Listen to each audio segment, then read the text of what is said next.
songs since I was about, geez, this is about 30. When my kids were born, I started writing songs. And I started writing about everything and anything. And I found that you can write a song, especially a bad song, about anything. But you can turn it into a good song if you just work at it long. So I've got a bunch of them that I've done and recorded and have had a modicum of success around the world and get a little bit of airplay. And we're going to do some of those, a couple of those, part of the trio. The first one, of course, I forgot the introduction. Involved me. Airplane and all that? Yeah, I forgot the whole thing. I haven't done it in about 2 months. First one involved. He was on an airplane. I've always wanted to do this. You gotta do it right. Plan. Go ahead. Yeah, don't tell the story. You gotta tell the story right now. Don't tell. He was on an airplane. No, that's you. Oh, sorry. Gone too far. I got invited to go to Los Angeles. He was invited to go to Los Angeles. He didn't get a good deal. He didn't have to find legal counsel that is available to him. And you can get a card at the end of the night, but go ahead. There you go.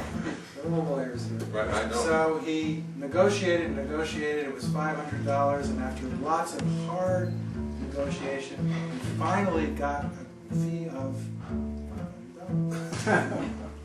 You get more of a laugh. Oh, I know how to do this much better. To make up for it, they flew in first class out to LA. They thought that would, spending $3,000 on a ticket would make up for the poor fee that Fee of $500. he received.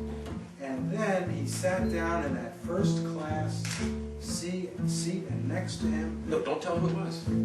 was a little white-haired gentleman, very distinguished. He could hardly believe his eyes. And now it's time for me to play a designer chord. We'll work on that. We're going to work on that. You're going to get up and do it. This is a rehearsal. Take my seat aboard the plane, and what is this I see?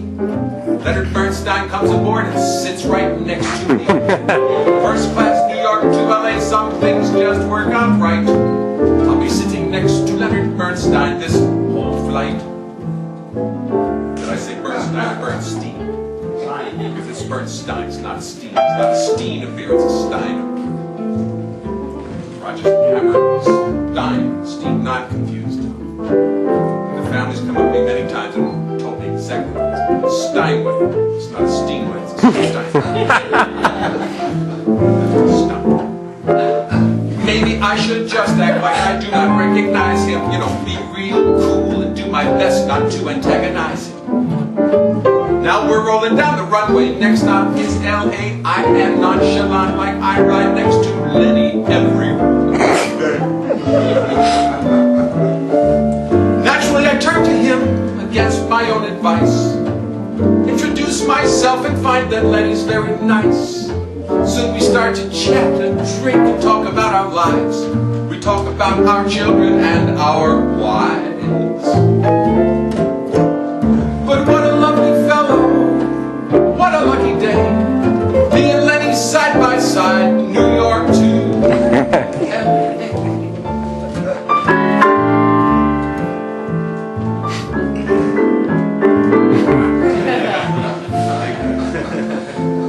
Soon we're chatting, drinking, talking like the very best of pals. Talking music, life, art, death, root canals. Now he's interrupting me, but really that's okay. Because he's a lovely fellow and he's got a lot to say.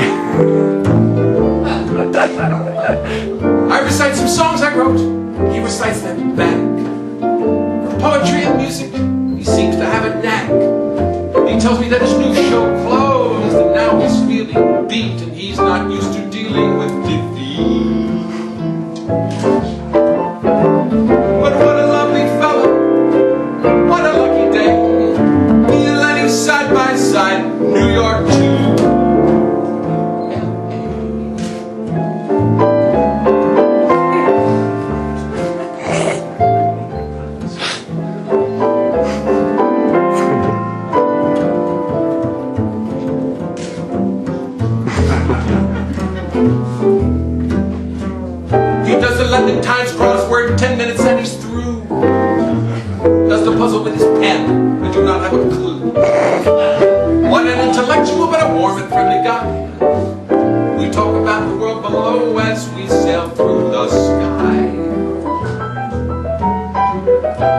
Finally I feel the airplane starting to descend, and I know this lovely day is coming to an end.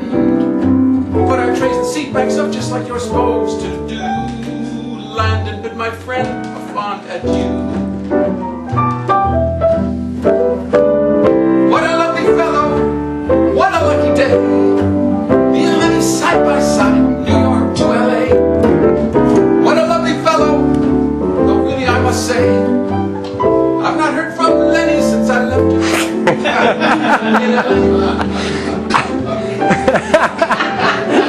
I've not heard from Lenny since I left him.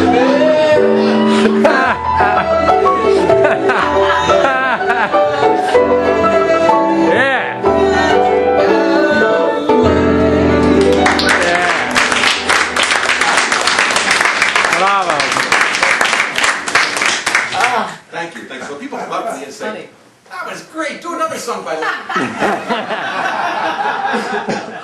No, I wrote that, thank you. Do another song by Lenny.